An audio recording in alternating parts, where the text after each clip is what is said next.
누가복음 24장 13절 말씀. 그날에 그들 중 둘이 예루살렘에서 25里 되는 엠마오라 하는 마을로 가면서 이 모든 된 일을 서로 이야기하더라. 그들이 서로 이야기하며 문의할 때에 예수님께서 가까이 이르러 그들과 동행하시나 그들의 눈이 가려져서 그분인 줄 알아보지 못하거늘. 아멘.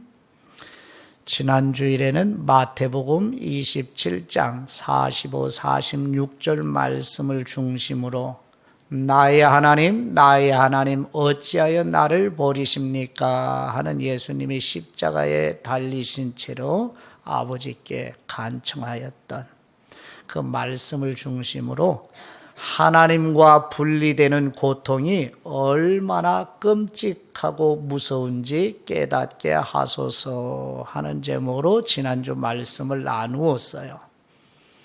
오늘은 누가복음 24장 13절부터 37절까지의 말씀 안에서 아버지여 우리의 영적인 눈을 열어주소서 간청하는 마음으로 말씀에 귀를 기울입니다.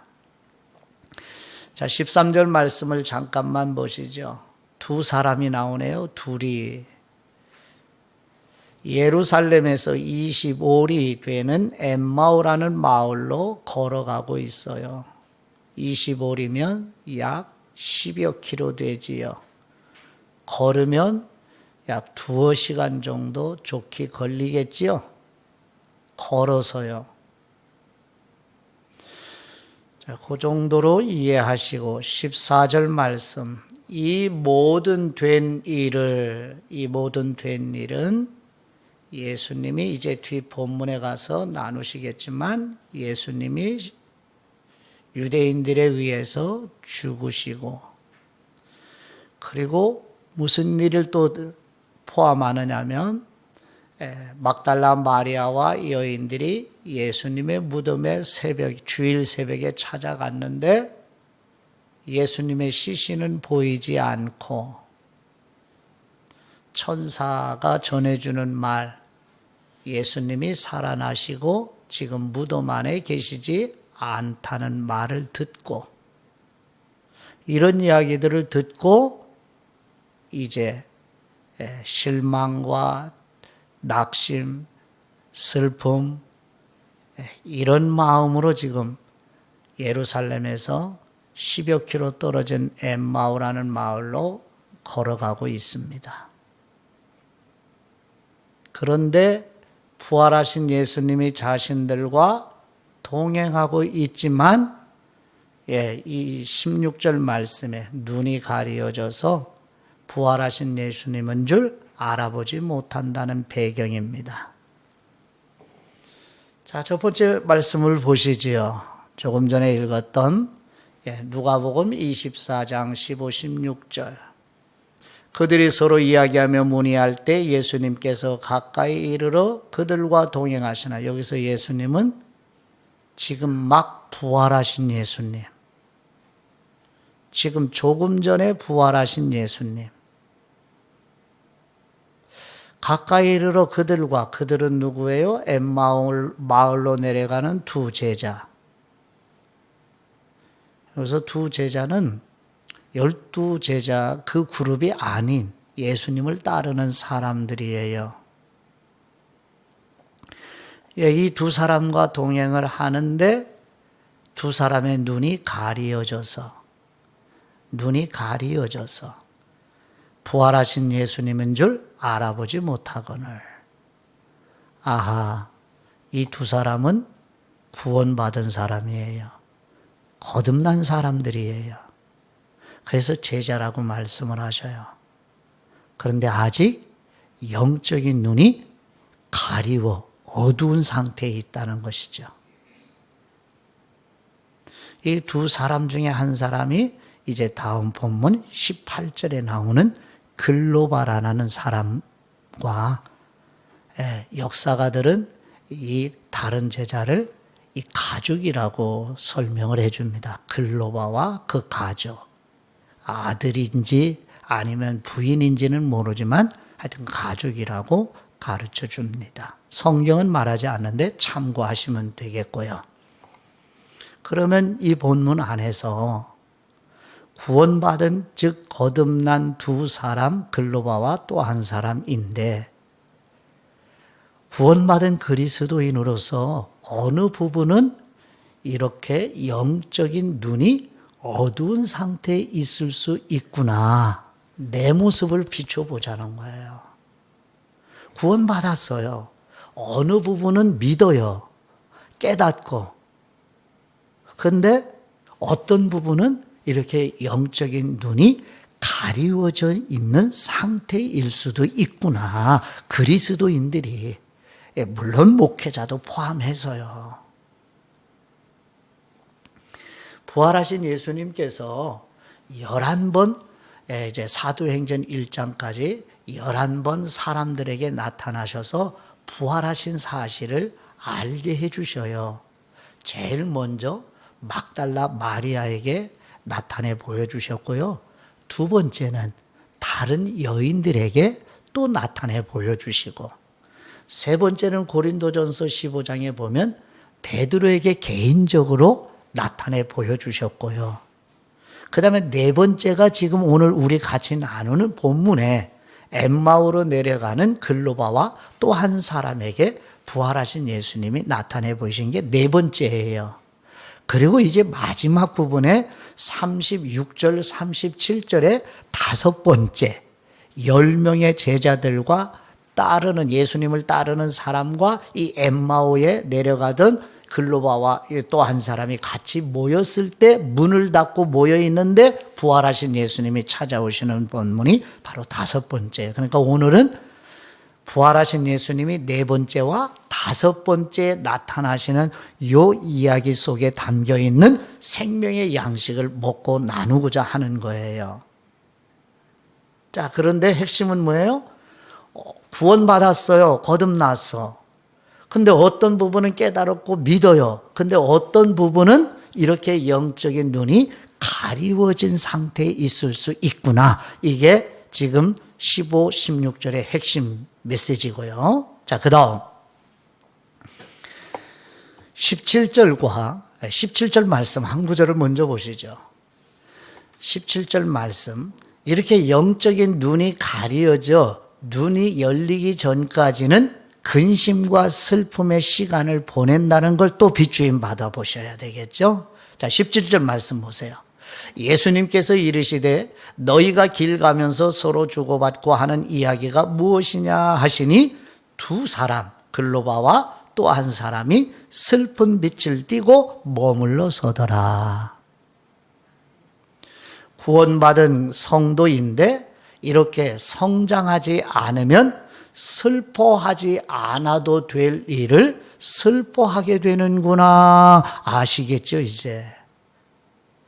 두 제자의 슬픔의 원인은 예수님이 죽으셔서 무덤에 묻혀 있다는 생각 때문에 지금 슬픔으로 절망해서 엠마오로 2시간을 걸어가고 있는 거잖아요. 근데 사실은 뭐예요? 사실은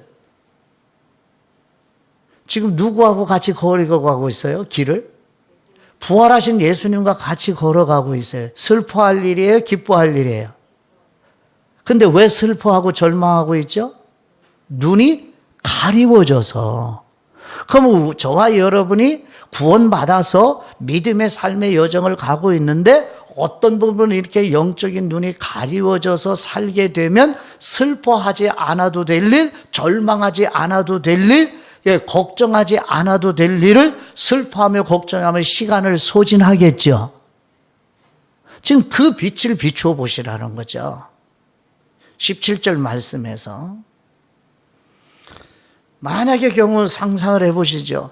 두 제자가 자신들과 동행을 하면서 지금 말씀을 하시는 분이 부활하신 예수님이라는 사실을 눈을 열어본다면 슬픔은 어떻게 될까요? 그렇죠. 기쁨으로 변하죠. 절망은 변해서 뭐가 될까요? 희망과 소망이 솟구치겠죠. 그러면 시간 낭비하게 안 해요? 우리의 가족들과 내가 믿어 구원받는 사람이지만 이렇게 영적인 눈이 어느 부분은 가리워지게 되면 인생을 소진하고 인생뿐만 아니라 소중한 물질도 이렇게 낭비하겠구나. 비춰 보이시죠? 그렇죠? 자, 그런데 영적인 눈이 가리워진 상태가 그냥 나 한 사람에게 어떤 조그만 손실이다. 그러면 영적인 눈이 가리워져 있는 상태라도 구원받았으니까 뭐 안심한, 이 정도의 차원이 아니란 말이죠. 그 다음 더 진전해 나가 보실까요? 18절 말씀입니다. 누가복음 24장 18절 말씀. 그 한 사람인 글로바라 하는, 글로바가 나오네요. 두 사람 중에 한 사람의 이름이 글로바라 하는 사람이 대답하여 이르되 당신은 누구예요? 부활하신 예수님. 예루살렘에 체류하면서도 요즘 거기서 된 일을 혼자만 알지 못하느냐. 영적인 눈이 가리워지니까 인생 낭비, 엠마오로 2시간 걸어가니까 체력 소진, 시간 낭비. 이 사람들에게는 2시간이지만 저와 여러분에게는 20년, 40년이 될 수도 있는 것 아니냐는 말이에요. 그런데 지금 어디까지 나아가요? 영적인 눈이 가리워지는 것이 얼마나 위험한지를 눈을 열어서 또 보게 해주시는 은혜가 임하기를 바랍니다. 부활하신 예수님에게 하는 말이 뭐예요? 당신이 예루살렘에 거주하는 주민이면서 거기서 된 일을 아직도 혼자만 알지 못하느냐고 핀잔 섞인 말을 하고 있잖아요. 누구에게? 하나님의 아들, 곧 하나님에게요.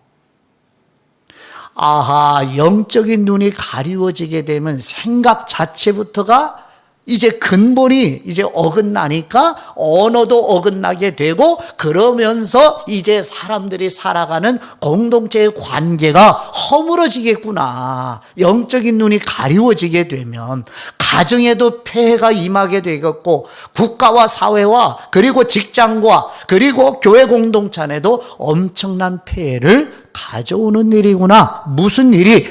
어느 부분에 영적인 눈이 가리워져 있는 상태로 머물면 위험하잖아요. 위험한 일이구나. 하나님까지 핀잔을 하게 되는 거예요. 눈이 가리워져 있으니까.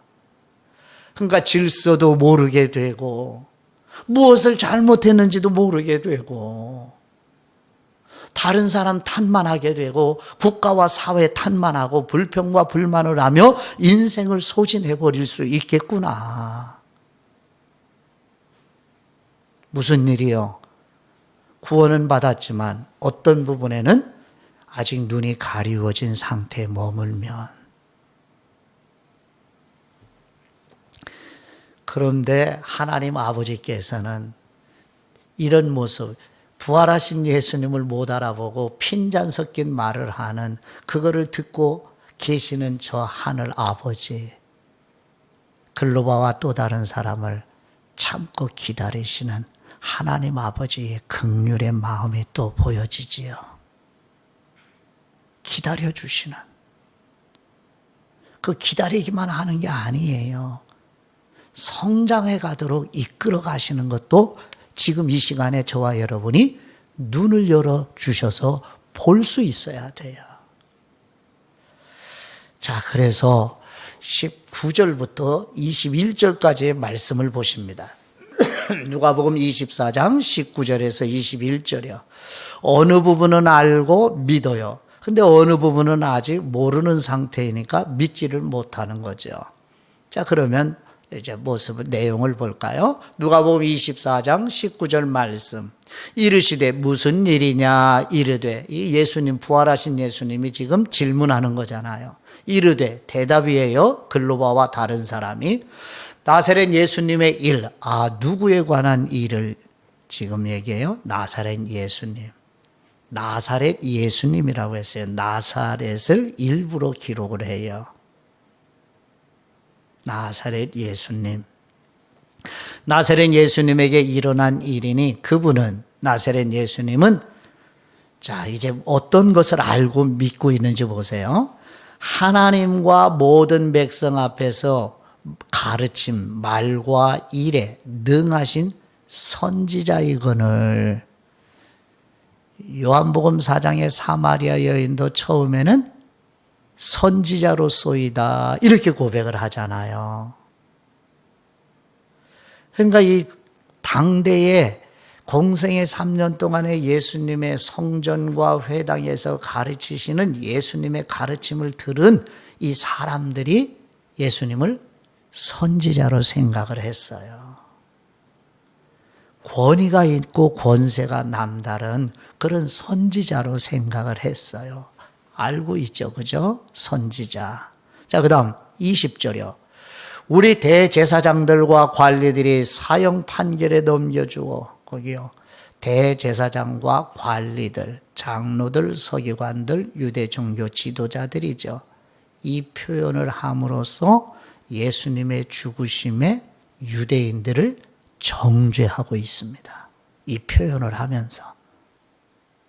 빌라도가 사형 판결을 내려서 빌라도에게만 책임이 있는 게 아니라 예수님의 죽으심에 누가 책임이 있다? 유대인들이 책임이 있다 하는 것을 표현하는 방식이에요. 누구의 입을 통해서? 아직 영적인 눈이 가리워진 글로바의 입을 통하여. 유대인들이 예수님을 빌라도에게 넘겨주어 십자가에 못 박아내라. 자, 예수님이 선지자라는 걸 알고 있죠? 가르침 들었다는 얘기잖아요. 두 번째는 무엇을 알고 믿어요? 예수님의 죽으심을 알고 있죠. 그렇죠? 자, 그 다음 21절이요. 또 무엇까지 내다보았느냐 하면 우리는 이 사람, 즉 예수님이 이스라엘을 속량하실 분, 속량은 몸값을 치르고 사서 해방시켜 주는 거예요. 즉 로마의 압제를 받고 있는 민족을 해방시켜 줄 그런 메시아, 정치적인 메시아, 군사적인 메시아로 바랬다, 희망하였다. 근데 갑자기 유대인들에 의해서 죽으셨다. 그러니 그 희망이 깨진 거예요. 사라진 거예요. 근데 또 무슨 이야기를 또 알아요? 그 다음이요. 이 일이 일어난 지가, 이 일은 뭐예요? 예수님이 십자가에 죽으시고 무덤에 장사된 지 며칠이 됐다는 거예요. 사흘이. 예수님에 대한 기본적인 일들을, 역사적인 사실들을 알아요, 이렇게. 근데 무엇은 몰라요? 부활하신 사실은 몰라요. 자, 그런데 사흘, 동그라미, 사흘이라는 단어를 통해서 무엇을 암시해줘요? 그렇죠. 유대 종교 지도자들에 의해서 고난받아 죽으시고 제3일 만에 다시 살아나야 하리라 하는 예수님의 말씀을 떠올리게 하는 단어예요. 그럼 사흘이 됐으니까 예수님의 말씀대로 살아나셨다는 걸 암시하는 것이겠죠. 그죠? 사흘이라는 단어를 통해서 그걸 암시해 주는 거예요. 예수님의 이 글로바와 다른 제자는 아직 살아나신 사실을 모르고 지금 절망하여 내려가고 있는데 사흘이라는 단어를 표현하면서 예수님이 공생의 기간에 3번씩이나 말씀하셨던 제3일 만에 다시 살아나야, 아, 그 날짜가 되었구나. 그랬으니 이제 살아나셨겠구나 하는 것을 암시해 주는 단어가 사흘이라는 단어예요. 자, 그 다음에요. 4번째는, 5번째는 이제 누가복음 24장 22절에서 24절 말씀해 보시죠. 천사를 통해 전해주는 메시지를 예수님의 공생에 하셨던 말씀과 연결을 못하고 있어요. 이게 어두운 상태라는 거예요. 자, 보시죠. 누가복음 24장 22절 말씀. 또한 우리 중에 어떤 여자들이 우리로 놀라게 하였으니, 어떤 여자는 누구예요? 막달라 마리아를 비롯한 다른 여인들. 주일 새벽에 일찍 예수님의 시신에 향품을 바르기 위해서 무덤으로 갔던 여인들 이야기예요. 이는 그들이 새벽에 무덤에 갔다가 23절 말씀, 그분의 시체는, 예수님의 시신은 보지 못하고 와서 그분이 살아나셨다 하는 천사들의 나타남을 보았답니다. 아직 부활하신 예수님을 그 누구도 만나지 못한 시간이에요.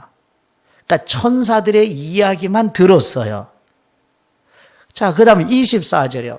우리와 함께한 사람 중에 두어 사람, 거기 두어 사람은 베드로와 사도 요한. 베드로와 다른 복음서를 보면은 이해가 돼요. 베드로와 사도 요한이 막달라 마리아가 전해주는 말씀, 예수님의 시신이 없어졌다는 말을 듣고 빨리 달려가는 거예요. 그러니까 누가 먼저 도착해요, 무덤에? 사도 요한이. 근데 무덤에 들어가요, 안 들어가요? 사도 요한은 안 들어가요. 뒤에 도착한 누가 들어가요? 베드로가 들어가요. 그래서 확인했더니 예수님의 시신이 없는 거예요. 그래서 베드로와 요한이 집으로 가는 사이에 막달라 마리아가 다시 무덤으로 와서 그때 부활하신 예수님을 처음 막달라 마리아가 만나는. 근데 오늘 이야기는 글로바는 부활하신 예수님을 만났다는 이야기를 못 들었어요. 그냥 천사의 이야기만 듣고 부활하신 예수님을 그 누구도 본 이야기를 듣지 못하고 예수님의 시신이 없어졌다는 것까지만 듣고 지금 절망하여 엠마오 마을로 내려가는 거예요. 자, 그러면 이렇게 막달라 마리아를 비롯한 여인들이 예수님의 무덤에 갔다가 부활하신 예수님은 만나지 못하고 천사들을 통하여서 예수님이 살아나셨다는 말을 듣고 제자들에게 전해주고 또 그 제자들도 자신들이 직접 들었잖아요. 3번이나.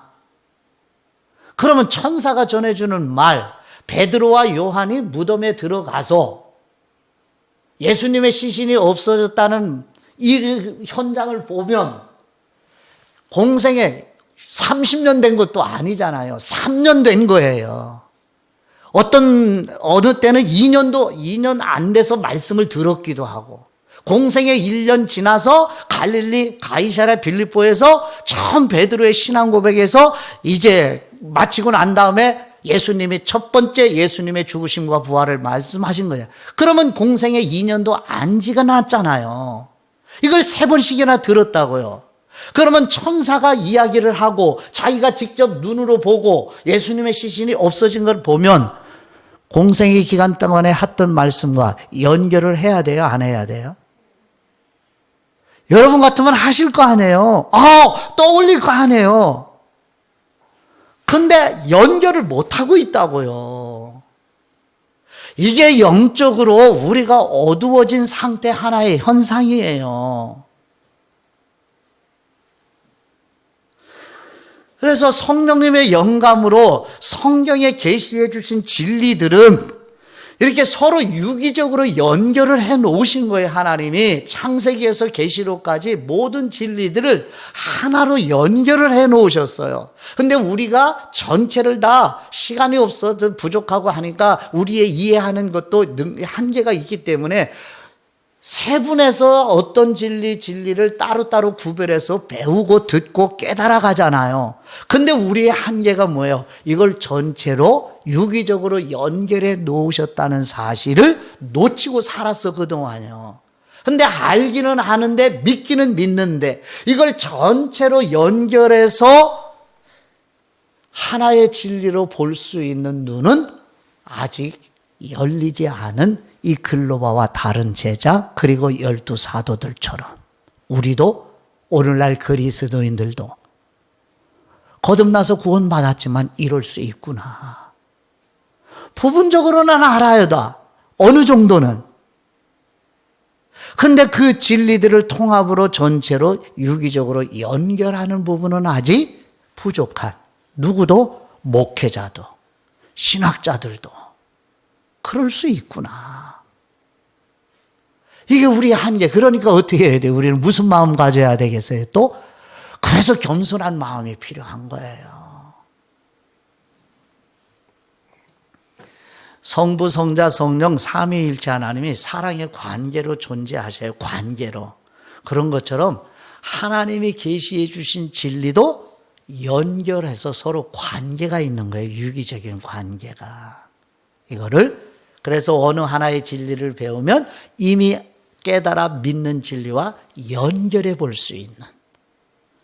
그래서 오후 예배에서 성부 하나님에 대한 성경의 진리를 배우고 나면 그것을 예수 그리스도와 성령님하고 연결해서 바라보고 믿을 수 있는 이런 것들이 우리에게 필요한 거예요. 자, 그 다음 6번째. 부활하신 예수님께서 구약 성경으로 이제 설명을 해 주십니다. 왜냐하면 은혜로우시고 자비로우시고 긍휼이 풍성하신 하나님이시잖아요. 그러니까 글로바와 제자들이 이게 기다려 주시는 거예요. 하나님께서. 그리고 자세히 설명해 주시는 본문을 보세요. 누가복음 24장 25절에서 27절 말씀입니다. 25절 말씀. 이르시되 미련하고 선지자들이 말한 모든 것을 마음에 더디 믿는 사람들이요. 예.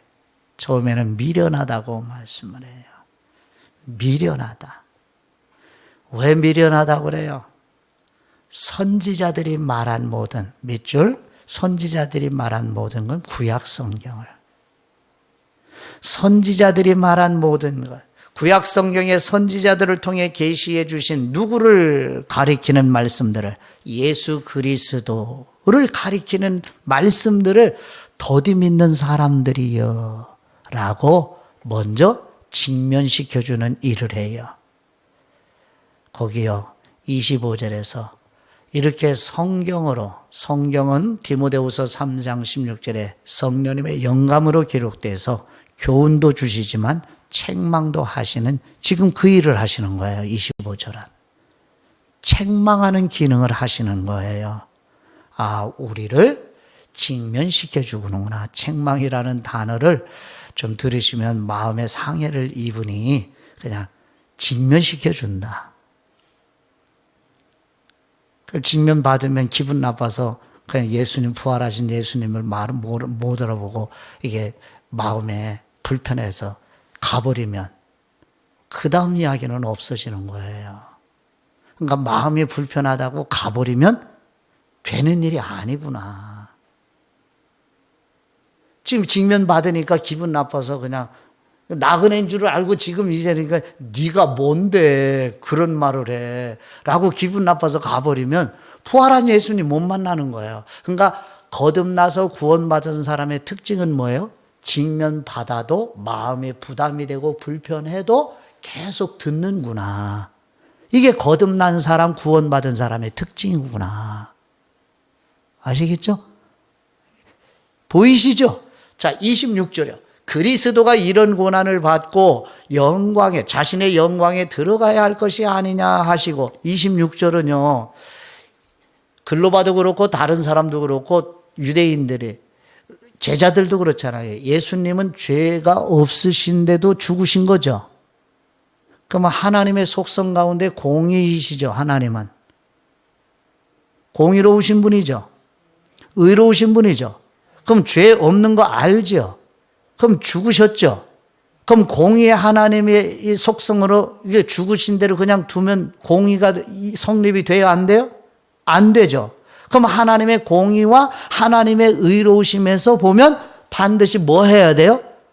하나님의 공의로 살려주셔야죠. 왜? 죄가 없으신 분이니까요. 지금 26절은 그 의미를 얘기하는 거예요. 하나님의 공의. 하나님이 공의로운 분인데 고난받아 죄 없는 분이 죽으셨다면 하나님이 다시 살려주셔야 공의와 의로우심이 그 하나님이 맞지 않느냐 하는 말이에요. 누가 하시는 말씀이에요? 지금 예수님이 가르쳐 주시는 말씀이에요.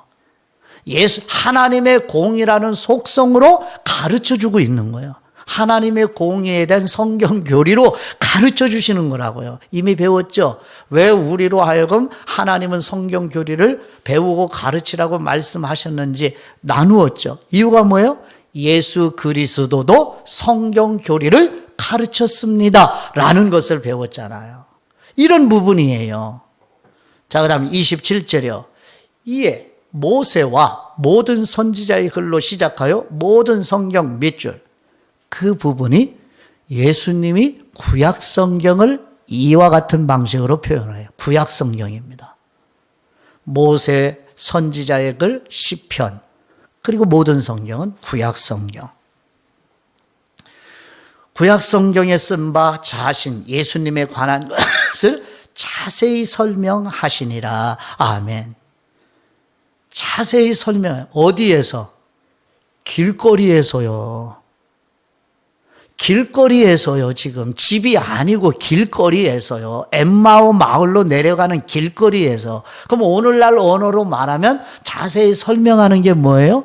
설교이고 전도이고 양육이에요.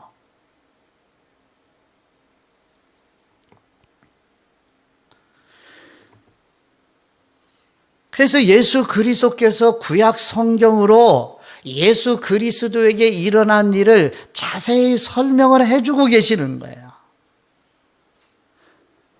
그래서 여러분들 이제 매일 아침 성경 읽기 본문을 받은 것으로 일주일에 한 번씩 아이들과 함께 성경 읽기를 하는데, 어느 날은 성경 읽기를 하고 기도를 하고 마쳤어요. 그래서 이제 줌에서 서로 나가기를 하려고 하는데, 하나의 초등학교 아이가 목사님 질문이 있어요. 그게 무슨 질문이냐라고 했더니, 이제 기도 마무리에 대속제물과 화목제물로 죽으시고 부활하신 우리 주 예수 그리스도의 이름으로 기도드립니다 하는 요 부분에서, 목사님, 대속제물과 화목제물은 무슨 차이가 있어요? 이걸 질문하는 거예요. 그래서 설명을 해 주었어요. 초등학교 아이. 그랬더니 이제 알겠니? 네. 이렇게 하고 성경 읽기를 마쳤어요. 초등학교 아이도 이렇게 궁금하면 물어요. 그러면 그 묻는 아이들에게 설명을 하도록 우리 준비를 해야지요. 그게 설교요, 양육이에요. 이게 교회 생활이에요. 설교가 뭐예요? 성경을 자세히 설명해 주는 게 설교입니다. 예수님의 설교하는 방식이에요.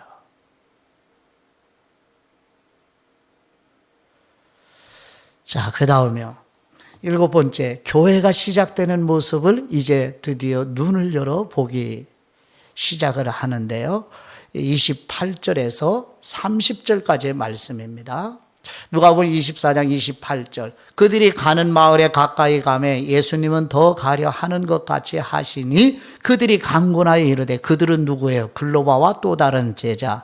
간구하여 이르되 우리와 함께 유하사이다. 머물러 갑시다. 왜냐하면 때가 저물어 가고 날이 이미 기울었나이다 하니, 이에 그들과 함께 머물기 위해서 집으로 들어가셔요. 30절이에요. 그들과 함께 음식 잡수실 때 떡을 가시사 축사하시고 떼어 그들에게 주시니. 아멘. 자, 글로바와 다른 제자가 이제 부활하신 예수님은 아직 알아보고 있어요? 못 알아보고 있어요? 구약 성경으로 설명해 줬는데 알아봐요? 못 알아봐요? 아직 알아보지 못해요. 여전히 나그네로만 알고 있는 거예요. 지금 요 본문 30절까지요. 보이죠? 이제 구약 성경을 설명하니까, 예수님이 설명해 주니까 설명이 옳아요? 아니면 그릇된 설명이 있을까요? 그렇죠. 그러니까 더 듣고 싶은 마음이 있을까 없을까요? 여러분 같으면 더 듣고 싶어요? 아니면 끝내고 싶어요? 날이 저물어서 예수님을, 부활하신 예수님을 알아보지 못하고 구약 성경으로 설명해 주는 이 사람과 하루 저녁을 그냥 날이 저물었기 때문에 그냥 나그네로 쉬어가게 하는 그런 차원이라기보다는 전후 문맥 성경 전체를 바라보면 구약 성경으로 예수님에게 일어난 일들을 설명을 받으니까 아쉬우지 않을까요? 여러분 같으면 아쉬운 마음 없어요? 더 듣고 싶지 않을까요? 그래서 그냥 날이 저물어서 그냥 여기서 헤어지기가 싫은 마음들 보이지요? 그래서 간구를 하는 거예요.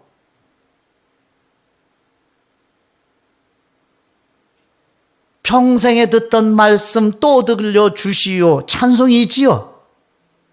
또 들려주시오. 평생에 듣던 말씀 또 들려주세요 하는 찬송을 드리는 거예요. 이게 여러분의 고백을 하나님 앞에 올려드리는 찬송이잖아요. 우리 그런 마음으로 성경 읽기와 경건생활 예배의 말씀을 듣고 계시는 거 아니에요? 그러면서 양육을 주고받는 거 아니겠어요? 그런데요, 보세요. 자, 이미 거듭나서 구원받은 글로바와 또 다른 사람, 두 사람이 있죠. 그죠? 그 다음에 이제 아직 글로바와 이 사람은 부활하신 예수님을 못 알아보기는 하지만 저와 여러분은 이제 역사 속에서 이제 부활하신 예수님이 함께 그 집에 있지요. 그럼 요 두 사람, 거듭난 사람 둘, 부활하신 예수님 같이 모여서 떡을 나누고 있죠. 식사를 하고 있죠. 이게 바로 뭐예요? 이게 교회예요. 참으로 부활하신 예수님이 참으로 교회를 시작하는 장면. 부활하신 예수님이 처음으로 교회를 시작하는 장면. 거듭난 두 사람, 구원받은 두 사람, 그리고 부활하신 예수님 임재하게 계시죠. 그리고 떡을 떼고 있죠. 식사하고 있죠. 이게 교회가 시작이 되는 거예요. 이게 교회예요. 이걸 교회라고 얘기하는 거예요. 자, 교회 시작이 이렇게 한 가정에서 시작이 되죠. 한 가정, 둘. 거기에 이제 자녀들이 있는지 없는지는 성경은 말 안 하니까 우리의 그냥 상식선에서 이제 추론을 해 나가시면 되죠. 한 가정에서 교회가 시작이 돼요. 글로바의 가정에서. 글로바의 가족이 교회가 시작이 되고 있다. 자, 그 다음에 이제 여기서 끝나지 않고요. 자, 그 다음 보시죠. 누가복음 24장 31절 32절이요. 비로소 영적인 눈이 열려 부활하신 예수님이 보입니다. 할렐루야. 자, 31절 32절 보시죠. 그들의 눈이 밝아져 뭐 할 때? 교회가 시작이 될 때.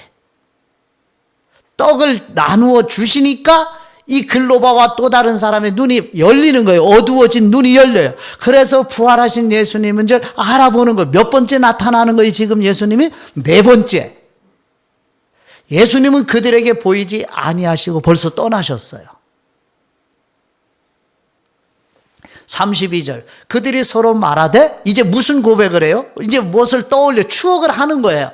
길가에서 우리에게 구약 성경으로 자세히 설명해 주시고 우리에게 성경을 풀어 설명해 줄 때 우리 속에서 마음이 뜨거웠어요? 안 뜨거웠어요? 그때 얘기 안 하고 집에서 예수님과 함께 부활하신 예수님을 알아본 후에 이 마음에 뜨거운 감동이 있던 거 그때서야 이야기를 하는 거예요.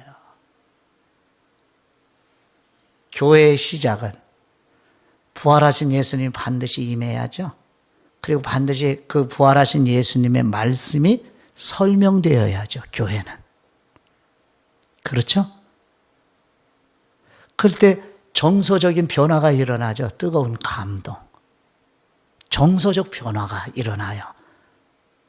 부활하신 예수님이 보이니까 길가에서 슬펐던 슬픔은 어떻게 했을까, 이제? 기쁨이 변하죠. 그러니까 기쁨이, 슬픔이 변하여 기쁨이 되고, 절망은 변하여 소망이 되고, 그러니까 힘이 나죠. 그러면 힘이 나니까 가만히 앉아 있어요? 정서적인 변화가 일어나니까, 그 다음에 무슨 변화가 일어나는지요? 그 다음 보시죠, 이제. 33절에서 34절이요. 자, 보시죠. 곧 그때 일어나, 동그라미. 일어나는 무엇이 변한 거예요, 이 두 사람에게?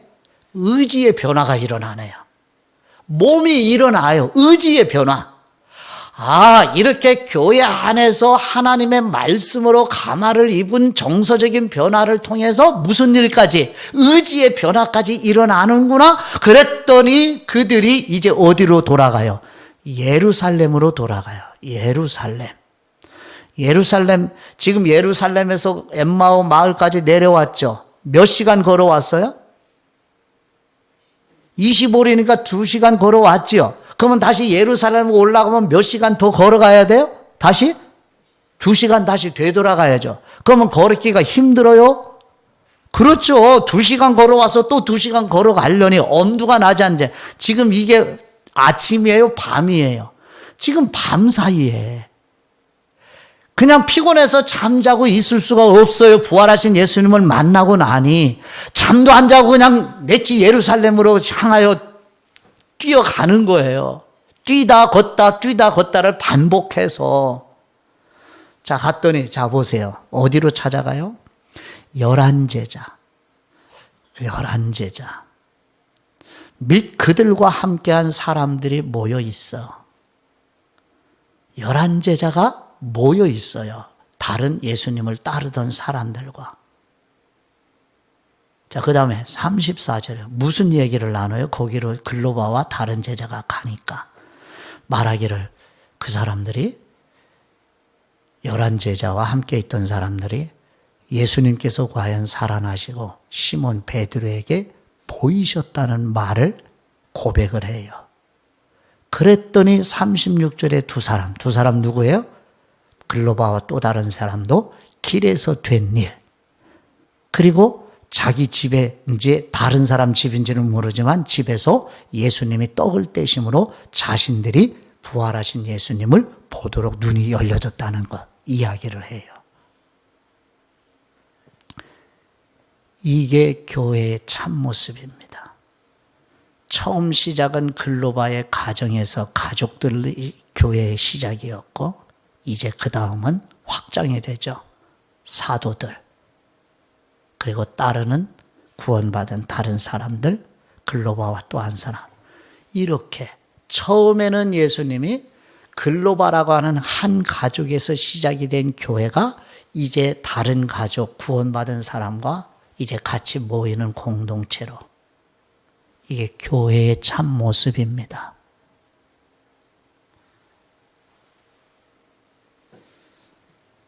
자, 그런데 그때에 누가 오셔요? 드디어 36, 37절이야. 이 말을 할 때 예수님께서 친히 그들 가운데 서서 이르시되 너희에게 평강이 있을지어다 하시니 부활하신 예수님이 찾아오셨죠. 37절 그들이 놀라고 무서워하여 그 보는 것을 영으로 생각하는지라. 교회입니다. 참 교회의 모습입니다. 예수님의 죽으심, 부활하심을 알고 믿는 그리스도인들의 모임에 부활하신 예수님이 나타나심. 이게 참된 교회의 모습이에요. 그래서 이제 마지막, 이제 연결을 해야죠. 이제 예수님이 하신 말씀과 공생에 하셨던 말씀과 진짜 교회의 모습인가요? 보시죠. 마태복음 18장 20절 말씀이요. 두세 사람이 내 이름으로 모인 곳에는 나 예수님도 그들 중에 있느니라. 아멘. 그러면 이때만 그래요? 아니요. 이 교회가 지금 재림하실 때까지 계속 진행되는 거예요. 거듭나 구원받은 사람들의 모임 속에 성령님을 통해서 예수 그리스도가 임재하셔서 성경의 예수 그리스도에게 일어난 일들을 자세히 설명하는 교회.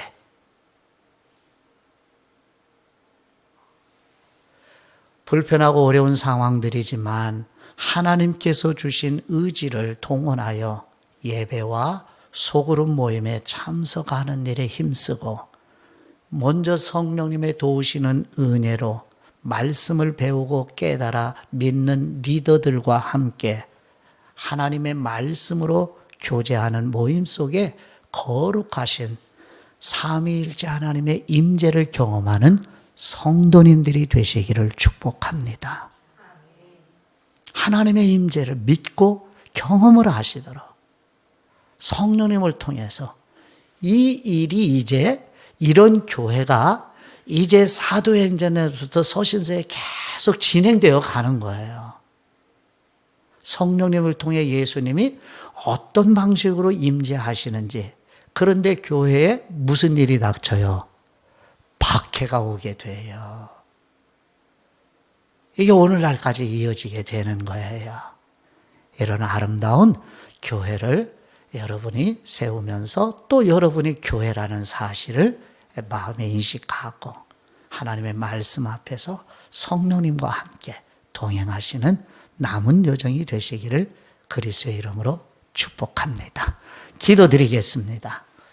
전지전능하신 우리 하나님 아버지, 아무것도 없음에서 존재하는 모든 것을 말씀하심으로 창조하시고 하나님의 아들 예수 그리스도를 죽음에서 다시 살리신 전지전능하신 하나님께 찬송과 경배로 영광을 돌려드립니다.